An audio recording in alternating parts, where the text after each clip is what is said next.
राजा रघुवंशी हत्याकांड के 9 महीने बाद फिर से राजा रघुवंशी का जन्म हुआ है।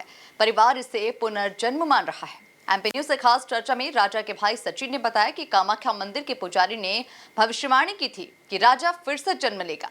वहीं दिल्ली के एस्ट्रोलॉजर के सपने में राजा ने जन्म लेने की बात कही थी। राजा की हत्या और जन्म का समय भी एक बताया जा रहा है। देखिए ये खास रिपोर्ट।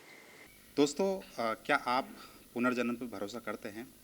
शायद नहीं करते होंगे, लेकिन राजा रघुवंशी हत्याकांड की जो घटना जिसने पूरे देश को दहला दिया था, लेकिन उस घटना में पुनर्जन्म जैसी बातें सामने आई हैं। जी हाँ, राजा रघुवंशी के घर में साल भर पहले जहाँ मातम पसरा था, वहीं आज खुशियाँ देखने को मिल रही है, क्योंकि यहाँ पर एक बच्चे की किलकारी गूंजी है। सचिन रघुवंशी के घर में बेटे ने जन्म लिया है और परिवार इसे राजा रघुवंशी की वापसी मान रहा है। हमारे साथ मौजूद है सचिन रघुवंशी जी, उनसे जानना चाहेंगे। सचिन जी, बेटे का जन्म हुआ है, इसलिए मानना ये है कि पुण्यजन्म हुआ है क्योंकि माँ कामाख्या देवी से फ़ोन आया था गुरुजी का विपिन के पास में कि तुम्हारे घर में कोई भी मतलब काका हुआ के अंदर कोई लेडीज़ प्रेग्नेंट होती है तो आपका राजा वापस आपके पास आएगा, इस बात का वो आप ध्यान रखना। तो हमने उस बात पर ध्यान दिया और हमको वो बात यकीन में आ गई। फिर दिल्ली से एक एस्ट्रोलॉजर आए थे, एक मैडम आई थी, वो बोले 4 दिन से मैं सोई नहीं हूँ। राजा बोलता मैं घर जाऊँ, बोलो मैं आ रहा हूँ, मैं घर जाऊँ, मैं आ रहा हूँ। तो मैडम भी स्पेशल वहाँ से आई थी। तो वो हमने चीज़ गौर करी कि ये बात सही है कि वहाँ से गुरुजी को फ़ोन भी आया था, वो एस्ट्रोलॉजर मैडम भी आई थी, बस सही निकली है।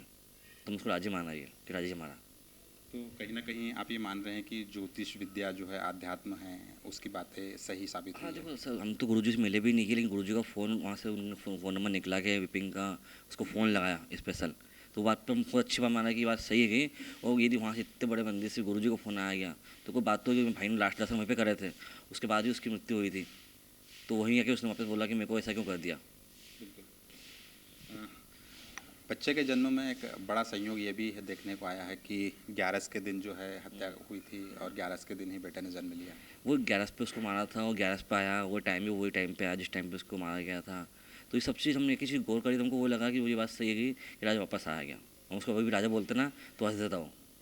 उसको रूम में जाके दिखाया हमने, जिस रूम से फर्स्ट टाइम गया था, तो वो भी उसी रूम में हो गया हो। तो वो जो फीलिंग आई ना, उसको बात करते जैसे राजा बोलते हैं, वो खुश हो जाता है। बच्चे की जो मम्मी है, जब राजा था तो एक माँ की तरह ख्याल रखती थी, काफ़ी उनका मन था अब राजा के ऊपर।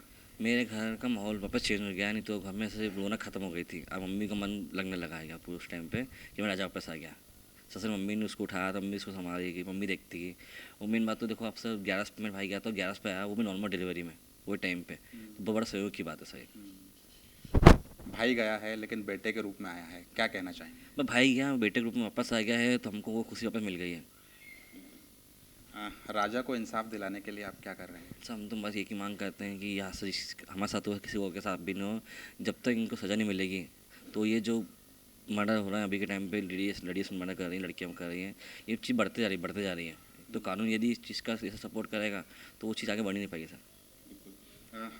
हाँ, मुझे पता ये भी चला है कि जब आपके घर में बच्चे ने जन्म लिया है, उससे करीब 2-3 दिन पहले राजा की तस्वीर जो है दीवार से नीचे गिर गई, कांच भी नहीं फूटा। तो क्या ये संकेत दे दिए थे राजा ने? हाँ, ये संकेत दे दिया कि मैं जिंदा हूँ, मेरी फ़ोटो लटका के रखी हुई है।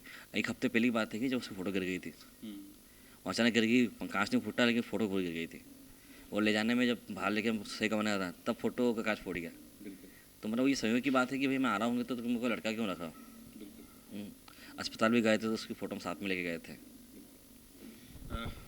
आज के जो यंग जनरेशन है, जो इस तरह की घटनाओं को अंजाम देती है, उनको क्या खास संदेश देना चाहेंगे? क्योंकि आप इस दर्द से गुजरे हैं सचिन जी, तो आज की जो पीढ़ी है उनसे क्या कहना चाहेंगे? देखो सर, मैं आज की पीढ़ी से एक ही कहना चाहता हूँ, किसी को मारो मत, दूर हट जाओ, छोड़ दो, अकेले हो जाओ, लेकिन किसी को मारने से आपको क्या मिलेगा? आपकी ज़िंदगी ख़राब होएगी, आपके परिवार की ज़िंदगी ख़राब होती है। किसी का वारिस चिल्लाता है, भाई चिल्लाता है। आज हमारे घर में वो हमारा अकेला भाई होता है, कभी हम 2 भाई नहीं होते, तो मेरे मामा पे क्या बीतती हैं। हम वो तो किसी काम की बचते नहीं, जिंदा नहीं बचते। तो इस लड़कियों से अनुरोध है कि भाई आप मारो मत, मना कर दो, हट जाओ।